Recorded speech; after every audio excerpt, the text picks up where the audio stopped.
मुराद है और इसका गोश्त से क्या ताल्लुक है। सुन लीजिए, यूरिक एसिड एक वेस्ट है, एक फुजला है, एक गंद है। हमारे जिस्म में बहुत से केमिकल प्रोसेस हो रहे होते हैं, बहुत से ऐसे काम हो रहे होते हैं, और जब भी मशीन चलेगी कुछ ना कुछ गंद तो पैदा होगा, वेस्ट पैदा होगा। तो इंसानी जिस्म जब चलता है तो जो वेस्ट पैदा होते हैं उसमें से एक वेस्ट वो यूरिक एसिड भी है। ये इंसान के पेशाब में और खून में होता है और किडनीज के जरिए ये जिस्म से बाहर फ्लश आउट किया जाता है। तो यूरिक एसिड एक बाई प्रोडक्ट है, इसने लाजमी जिस्म में बनना है, लेकिन अगर इसकी मिकदार जिस्म में खास लेवल से ज्यादा हो जाए तो अब ये बहुत सी बीमारियों की वजह बन सकता है। गोश्त में ये ज्यादा क्यों होता है कि गोश्त के सेल के अंदर न्यूक्लियस ज्यादा होते हैं। आप सबने पढ़ा होगा कि सेल के अंदर एक न्यूक्लियस होता है, गोश्त के सेल्स में न्यूक्लियस ज्यादा होते हैं, तो बैलेंस रखना बहुत जरूरी है। And due to saturation and concentration it can crystallise, यानी अगर ये ज्यादा हो जाए बहुत ज्यादा, तो यूरिक एसिड के अंदर एक क्वालिटी है कि ये क्रिस्टल की सूरत में ये क्रिस्टल बन जाते हैं, इसके मुख्तलिफ किस्म के क्रिस्टल, और ये फिर स्टोर हो जाते हैं। देखें, इस बात को समझने की कोशिश कीजिए कि जब यूरिक एसिड पैदा हुआ, अब किडनी ने उसको फिल्टर आउट करना है, कितना प्रोड्यूस हुआ, कितना एक्सक्रीट हुआ, कितना वो बना और कितना जिस्म से निकल गया।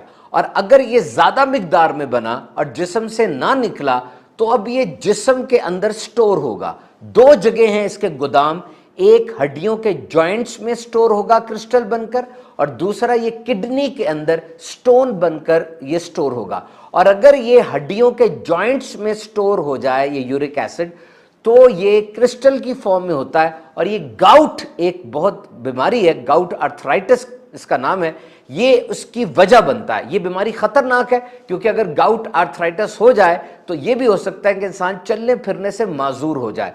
आम तौर पे यूरिक एसिड वो पांव के अंगूठे के साथ जमा हो जाता है, जिससे वो जगह सूज भी जाती है। और ये तो जरूरी है ना कि वेस्ट बन रहा है, वेस्ट का बनना ये भी तो जरूरी है ना। मिसाल के तौर पर अगर किसी को पेशाब नहीं आ रहा, इसका मतलब कोई खतरा है, पेशाब का बनना जरूरी है क्योंकि बॉडी वर्क कर रही है, उससे फिल्टर आउट होना है। तो ये यूरिक एसिड ये भी वेस्ट है और इसका बनना भी जरूरी है। वैसे इसका जिस्म को एक फायदा भी है, it protects against cellular damage, ये सेल्स को तबाह होने से भी रोकता है। यूरिक एसिड 7 से अगर बढ़ जाए तो ये बीमारी है, और ये बीमारी ये कहा जाए कि बूढ़ों की बीमारी है, नौजवानों की है, ऐसा मसला नहीं है, बल्कि यूरिक एसिड किसी को भी हो सकता है। हाँ, बुढ़ापा खुद एक चैलेंज है। बुढ़ापे में ये मशीन अब इतनी एफिशिएंट नहीं रहती, इतनी हाई परफॉर्मिंग नहीं रहती, तो बुढ़ापे में थ्रेशोल्ड नीचे आ जाता है। यानी एक नौजवान वो हाई ग्लूकोज लेवल को भी टॉलरेट कर लेता है,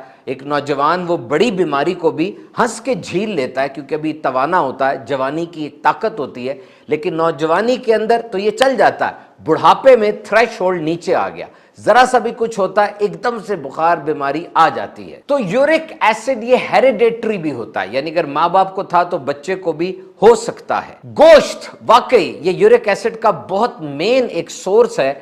बाज लोग कहते हैं ना कि गोश्त मुवाफिक नहीं आ रहा तो फिर वो गोश्त कम खाते हैं। असल में हर वो खाना जिसमें प्यूरिन्स ये एक चीज है वो ज्यादा होगी तो अब यूरिक एसिड ज्यादा होगा, क्योंकि प्यूरिन्स वाली ग़िज़ाओं का जब मेटाबॉलिज्म होता है, मेटाबॉलिज्म का मतलब है कि खाना जो आपने खाया वो जिस्म में जाके एनर्जी में कन्वर्ट होगा, इसीलिए तो अब खाते हैं ना कि उससे ताकत मिले।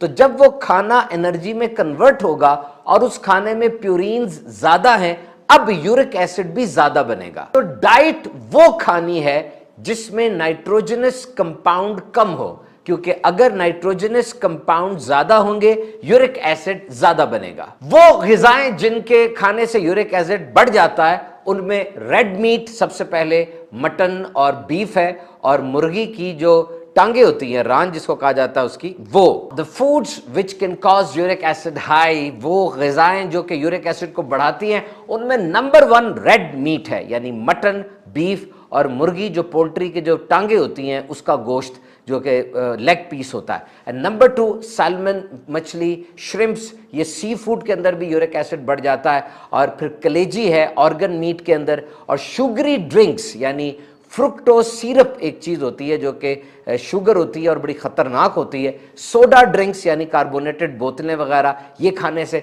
और शराब जो लोग पीते हैं सख्त हराम है लेकिन ये यूरिक एसिड को बढ़ाता है, और शराब और रेड मीट ये कॉम्बिनेशन तो बड़ा ही गंदा और बड़ा ही खतरनाक है। और फिर बाज गुर्दे के मरीज, किडनी पेशेंट्स ऐसी दवाइयां खाते हैं कि वो दवाइयां भी यूरिक एसिड बढ़ा देती हैं। और फिर इम्यूनोसप्रेसेंट मेडिसिन, वो लोग जिनका ट्रांसप्लांट होता है गुर्दे का या जिगर का, अब सारी जिंदगी वो इम्यूनोसप्रेसेंट दवाइयां खाते हैं, यानी जो कोते मुदाफियत को दबाने वाली दवाइयां होती हैं, उनको खाने से भी यूरिक एसिड बढ़ जाता है। और डिबेटेबल है कि पानी का रोल क्या है यूरिक एसिड को कम करने में। बिल्कुल रोल है। पानी की जो रिकमेंडेड इनटेक है वो मर्द में 3.7 लीटर पर डे